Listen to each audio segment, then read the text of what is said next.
Hi there, welcome to my channel. Today we're going to be doing this look. It's a two-toned purple look, and I think it looks really chic. You can do this with tons of colors as well. So I'm starting with some builder gel on my nails. If you have nothing on your nails to start, you would roughly start here as well. So first we're cleansing the nail, making sure that there's no oil or anything that might affect product adhesion. This is just some alcohol and a little bit of acetone. That's what I use. I make it myself. And then we're using the space gel. The space gel is by a Korean brand called Izemi, and it's not intentional, but this look uses all Korean and Japanese products, which is fun.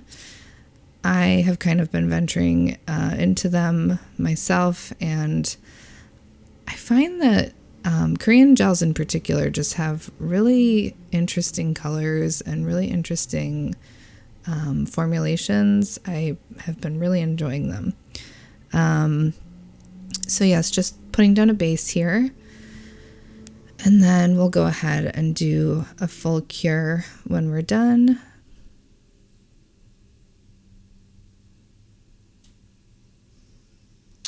And now I'm taking a brush with sort of a domed tip. I love when brushes have lids, by the way. And we're using this leaf gel color. It is a raspberry color, which, to be honest, is always a fave for me. I absolutely love raspberry colors. And this one has sort of a hint of gray in it. That makes it a little dusty, and I just love that. So I haven't used a ton of leaf gel products, so I'm still sort of getting used to the formula here, and you'll see that one of my techniques to get close to the cuticle is to push up the product like I'm doing right there. And this works not quite as well with this formulation. I think because it's in a pot, it's a little bit more stiff or solid than a lot of bottled gels. So like any new product or newer product, I'm kind of just getting a sense of how best to work with it, which is definitely something to keep in mind when you're doing nails. Not everything kind of behaves the same way. And another thing to note with this set is that because it's like a pretty simple set, I think it makes sense to spend a little bit of extra time trying to make sure that you're getting as clean of lines on the cuticle and on the sidewalls that you can, because that really helps to make the look polished. I think that's true in every case, but there are some more abstract, designs where it's a little bit less evident when you have some rough edges. So I don't always do this, but you'll see that I'm taking that little square brush. Oh, what's that little fuzzy? Get out of there. Did I get it? Got it. But yes, I'm taking a brush, the square brush that you saw before, and dipping it in that same surface cleansing solution and just cleaning the sidewalls mostly. I've never really had much success cleaning the top of the cuticle with a brush and alcohol, but the sidewalls I think are a little bit easier to clean. And just a little note, I'm not a nail tech. Oh, look at that. Sorry. Quickly, I'll just add that I'm using a detailer brush as well. This is also something I don't always do, and I haven't always had success with, but kind of getting a little bit better at using a detailer brush around the edges. And what I wanted to say is that I think, a lot of us on YouTube are sort of learning as we go along. And I feel like with the Russian manicure trends, which I think are super cool, a lot of people are trying to go really, really up close to the cuticle. And I think, I don't know, I think it's okay to leave a little bit of margin while you're not super comfortable painting your nails. If it means you can get a little bit of a cleaner edge and you're not getting gel on your skin as often. So just a thought. I kind of don't always prioritize getting the gel right up into my cuticle, although I was trying that a little bit more this time, and I think I'm getting a little bit more skillful at it. So, but for sure, haven't always been, and I do think, flooded cuticles are a pain. So if you don't, if you're not able to get all the way in, that's fine. So I just did a full cure, and now I'm going in with a second coat. And to be honest, I think probably this color would have been fine with just one coat, but I don't know. Another coat is always nice. It does definitely help to even out, but this is a really opaque color. So just putting on the second coat, and then we'll do a full cure again. And now we are going in with more of like a deep Merlot color. Also a favorite of mine. This one is by Izemi. My go-to used to be Malaga wine, and this reminds me of that a little bit. Somewhere in between these two colors. So yeah, it's a nice color, and we're also going to be using striping tape. This was low-key the bane of my existence until I kind of got a handle on it, and there are some things that I would recommend doing differently from how I did it. I'm using nippers. Don't worry, I don't use those nippers on my skin. So they were just what I had handy to cut the tape, but scissors would be fine as well. So I'm taking a long piece of tape. Definitely don't be afraid to use more than you need, because you will want something to hold on to when you're taking it off.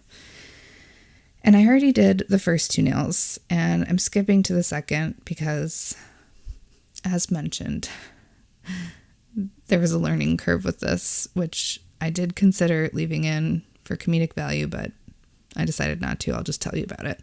So anyway, here we are.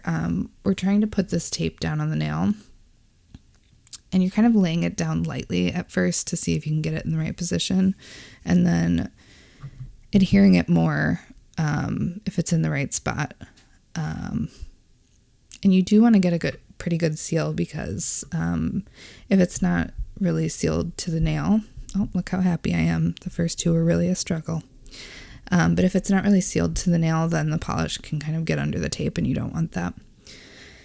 So I've put it down on the nail, and I'm just taking, the brush that comes with the gel, nothing special, and polishing one side of the nail. And again, not getting up too close to the cuticle, kind of getting in there, but I'm going to use a detailer brush later to sort of push it all the way up to the cuticle.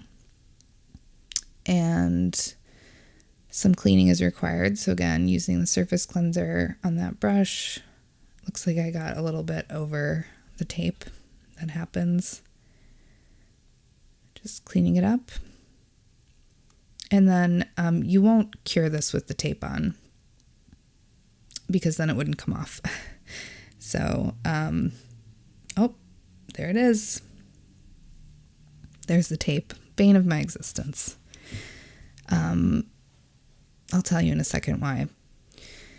But yes, taking a detailer brush, I am just going in, and it looks like I'm kind of evening out the polish, so sometimes it can get a little bit thicker on one side, and detailer brushes can be helpful for that. And I'm also getting it a little bit closer to the cuticle there.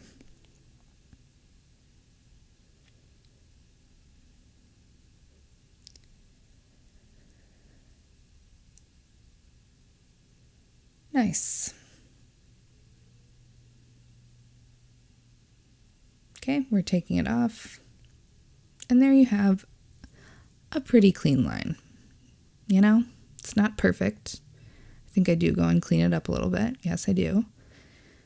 But I think the benefit of using tape is that, yes, you can kind of do this freehand, and some people might find that a lot easier, but it helps you kind of play around with the angle before you start painting during the process of laying the tape. And it is easier if you're not great at drawing a straight line. So flash curing, and it's important to do that in between nails because, of course, if you get a good line and a good polish, the last thing you want to do is smudge it. So just curing it a little bit into place is good. And one thing I realized about this is that it is really helpful to have tweezers. It means that, the tape is going to be getting stuck to you less. Oh, hallelujah. Again, I'm so excited. So using tweezers was very helpful for me. Another thing, I think I already said this, but I would definitely pre-cut pieces because just in general, your nails are kind of sticky. The tape is sticky. Oh my God, you can never find where the tape starts, just like regular tape issues. And it's just really a struggle. So I would say prep the tape in advance, make it longer than your nail, longer than you think you need. Use tweezers. And then one sort of technique that I found helpful was, to sort of like place it. And if it looks good on one side, like on the top versus the bottom, adhere it to the part that looks good. Like in that case, it was kind of the top that looked good. And then you just lift it and sort of shimmy it into place. Now I'm shimmying the top one over a little bit. I don't know if there's a good way to explain this, but I will just say it was very helpful to not just keep picking it up and trying again, but to sort of, try and place it correctly on one side and then just shimmy a little bit on the other side. Hooray, we're almost done. I'm sure I was excited this day. It was definitely a difficult manicure, and it's funny because it looks very simple.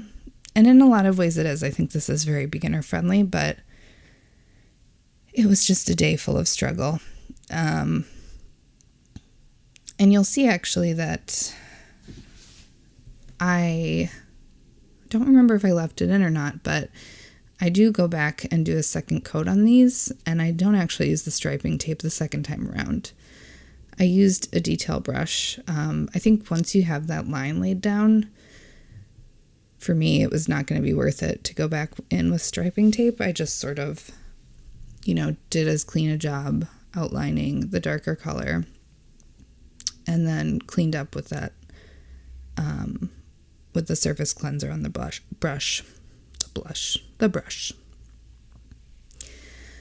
Yes, okay, I did leave it in.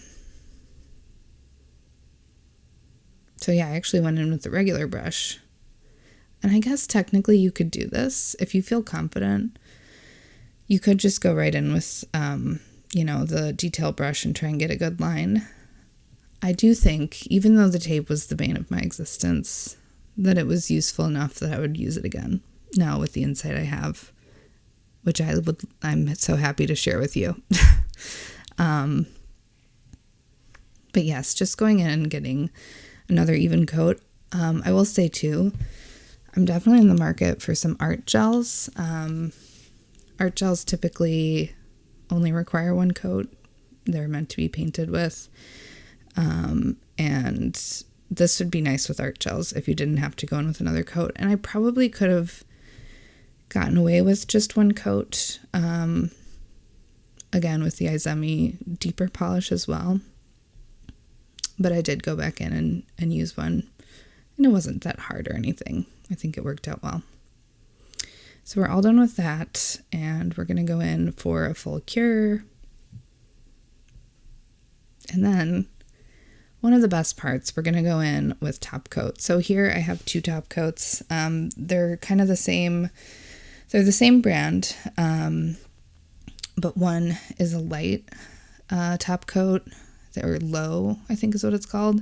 And this one that I'm using is high.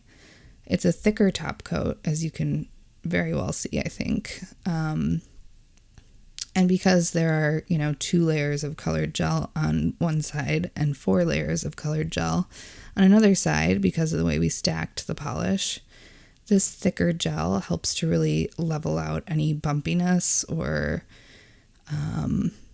any bumpiness in the nail. So anytime you're doing a design that has a bunch of different coats or, rough glitter or anything like that, using a thicker top coat can be really helpful.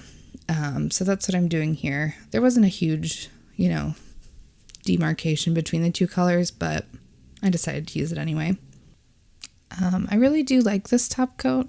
I feel like it stays shiny for a while, which is nice. It does have an inhibition layer after you cure it, meaning it's not a no-wipe top coat. So make sure if you're using this or a similar type of product, you're cleansing it after you cure. But yeah, we're going to go ahead and do a full cure in just a second here, and then you'll see me cleaning off the nails. Thanks for watching this. If you are actually still here watching this, you should let me know. I'm impressed. I know this isn't the most, out there nail look, but I think it's really nice. It's chic. I think it looks really good with many colors, and I hope you enjoyed. Here this is outside. Again, kind of subtle, but I like it. Thanks for watching.